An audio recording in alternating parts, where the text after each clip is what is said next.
sintoma comum causa um mal-estar rápido, mas se for recorrente, pode impactar drasticamente na rotina de qualquer pessoa. E olha, pode ser um sinal perigoso. Então vamos falar sobre esse tema com a Lohana Nunes, que volta agora ao vivo. Lohana.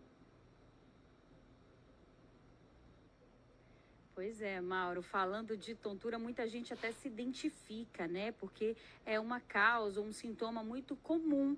Há muitas pessoas que reclamam disso. Ah, eu tenho labirintite, ou eu tenho vertigem. Mas quais são as diferenças? Para tentar conscientizar a respeito da gravidade de problemas como esse e na busca, principalmente por tratamentos adequados, a Sociedade Brasileira de Otorrinolaringologia instituiu a Semana da Tontura.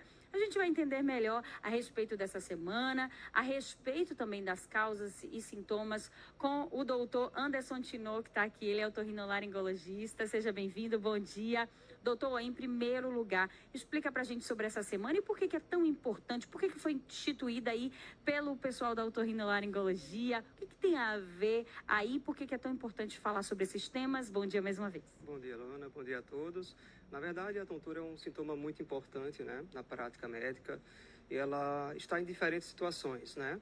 Então, a tontura ela pode ser uma manifestação de um sintoma do labirinto, como todos nós já conhecemos, mas também ela pode ser uma manifestação de outros sistemas, né? Pode ser uma tontura de origem cardiológica, uma tontura de origem neurológica, uma tontura de origem psiquiátrica também. Então, a Semana da Tontura, na verdade, é um meio de conscientizar as pessoas sobre esse tema tão relevante e sobre a importância de darmos o diagnóstico correto e o tratamento adequado para tal patologia. Quando a gente fala de tontura, a gente pensa em algo muito supérfluo ou muito frágil, que não necessariamente traria qualquer prejuízo, assim, para o desenvolvimento do humano, mas muito pelo contrário, né? Ele pode realmente prejudicar a cognição, o trabalho, a vida normal. Em que casos a gente pode entender como, assim, um sintoma mais leve, né, como a vertigem, algo mais tranquilo, e quando é que ela se torna mais grave, como é que a medicina enxerga isso? Vamos lá, então a tontura, na verdade, ela pode ser, na prática, a gente diferencia tontura e vertigem, onde a tontura é uma percepção de movimento, uma perturbação do equilíbrio, sem que você tenha uma ilusão de movimento. Já a vertigem, você tem a ilusão de movimento. Então, a vertigem é aquela questão rotatória. Na maioria das vezes, graças a Deus, os sintomas costumam ser mais leves, porém, existem casos, né, existem doenças que afetam o labirinto, como uma neurite vestibular, que é uma inflamação no labirinto, que causa um impacto significativo na qualidade de vida deste paciente. Então, é uma tontura súbita, que muitas vezes pode confundir com um quadro central, às vezes um AVC, um acidente vascular cerebral. Então, é das causas de tontura que nós temos hoje em dia, a que mais pode preocupar e causar uma alteração vestibular, né? Seria a neurite. Certo. Com relação a essas causas mais graves, como é que as pessoas de casa conseguem identificar que se torna uma problemática mais grave e que necessita de uma busca médica e quando é algo que não precisa se preocupar? Vamos lá. Então, na prática, a gente tem a vertigem posicional paroxística benigna, que é aquela tontura dos cristais, que é uma das mais prevalentes no nosso meio. Então, essa é aquela tontura quando você acorda, que você sente, que você vira o corpo para um lado, e de repente é desperto com um quadro violento de tontura. Porém, esse quadro, ele vai melhorando com o passar do tempo, algumas horas. A nossa preocupação, na verdade, é quando esse sintoma, ele perdura, persiste por horas, por dias, e é um sintoma incapacitante. Então, aí, a gente liga um alerta. Esse paciente, ele precisa ser avaliado, né, por um especialista ou por um local que tem uma emergência que possa atendê-lo. Então, essa tontura violenta, persistente, ela merece atenção e precisa ser diferenciada de um quadro central, de um quadro neurológico.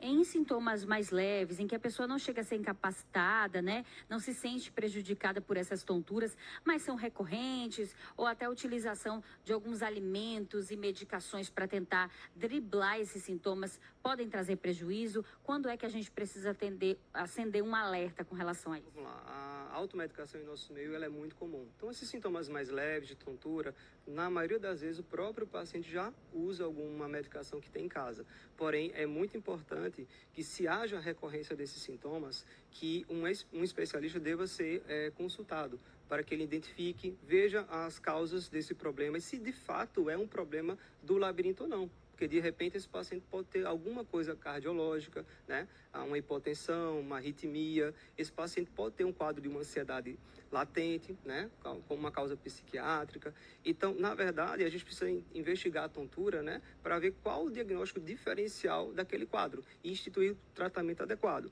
Que, muitas vezes, o tratamento que serve para um paciente não serve para outro. E, na verdade, ele precisa de um tratamento adequado e individualizado. Certo. Quando a gente fala desse tratamento, é importante até para mudar uma dieta, por exemplo, porque existem alimentos que podem prejudicar esse diagnóstico. Então, nem todo tratamento ele é medicamentoso. Na imensa maioria das vezes, a mudança comportamental, a mudança de hábitos, ela torna aquele sintoma mais leve. E aí temos alguns alimentos, né, que são alimentos mais ricos em carboidratos, alimentos ricos em açúcares. A própria cafeína consumida em excesso, ela também pode ser prejudicial. Então, além do tratamento medicamentoso em algumas situações, nós também temos o tratamento não medicamentoso, que, ao meu ver, é um dos pilares para conduzir esse paciente. E o mais importante é buscar um médico para tentar ver esses sintomas, né? Por mais leves que sejam, para que eles não piorem, porque com a idade eles podem piorar? Com certeza. O próprio envelhecimento da população, ela torna algumas dessas patologias mais prevalentes, né?